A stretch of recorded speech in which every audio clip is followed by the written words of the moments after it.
ओम नमः शिवाय। स्वागत है आपका इस चैनल पर। आज मैं आपके लिए माता पार्वती ने गाय को झूठन खाने का श्राप क्यों दिया, इसकी कहानी लेकर आई हूँ। तीज का दिन था और माता पार्वती ने व्रत रखा था, लेकिन जब पार्वती माता के व्रत खोलने का समय हुआ तब भगवान शिव को उनके साथ थोड़ी हंसी टिटोली करने का मन हुआ और माता पार्वती को चिढ़ाने के लिए शिव जी कहीं छिप गए। अब माता पार्वती के व्रत खोलने का समय था, इसलिए वह भगवान शिव को ढूंढ रही थीं। उन्होंने शिव जी को हर दिशा में हर जगह ढूंढा, गुफा, जंगल, पहाड़, लेकिन माता पार्वती को शिव जी कहीं नहीं मिले और अंत में थक हार कर माता पार्वती जी एक खाली मैदान में बैठ गईं और शिव जी के आने का इंतजार करने लगी। समय बीतता गया लेकिन भोलेनाथ नहीं आए। फिर माता पार्वती ने सोचा, भगवान शिव तो समग्र सृष्टि के नाथ हैं, उन्हें कहाँ क्या हो रहा है सब पता है।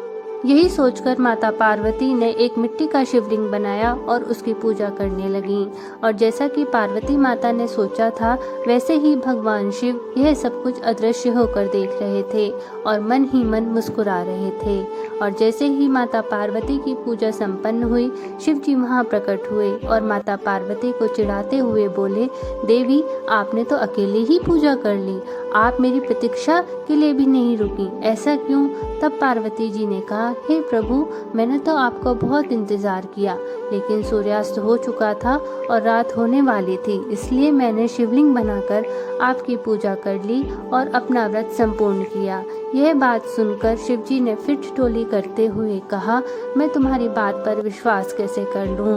क्या तुम इस बात का कोई साक्ष्य दे सकती हो? तब माता पार्वती ने थोड़ी दूर एक गाय को खड़े हुए देखा।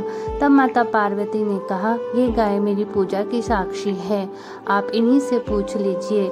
लेकिन वह गाय भी भोलेनाथ की यह हंसी टिटोली के बारे में जानती थी, जिसकी वजह से जब शिव जी ने उन्हें माता पार्वती की पूजा के बारे में पूछा तब गाय ने भी ना में सिर हिला दिया और शिव जी ने हंसते हुए उनसे कहा कि वह बस उनसे थोड़ी हंसी ठिठोली कर रहे थे और वह सच जानते हैं, लेकिन अपने पति के सामने झूठा कहलाने का कलंक माता पार्वती को सहन नहीं हुआ और उन्होंने गाय को श्राप देते हुए कहा, जिस तरह आज तूने झूठ बोला है उसी तरह तुझे अब झूठन ही खानी होगी। भले न तुझे अच्छे से अच्छा भोजन क्यों ना मिले, लेकिन तू झूठन के पीछे भागेगी।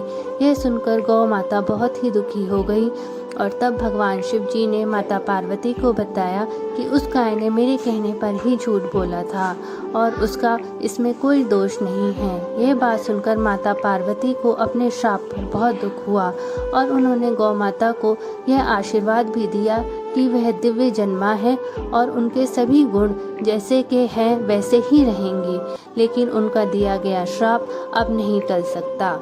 जय गौ माता, जय माता पार्वती। कहानी अगर अच्छी लगी हो तो कमेंट बॉक्स में हर हर महादेव जरूर लिखें।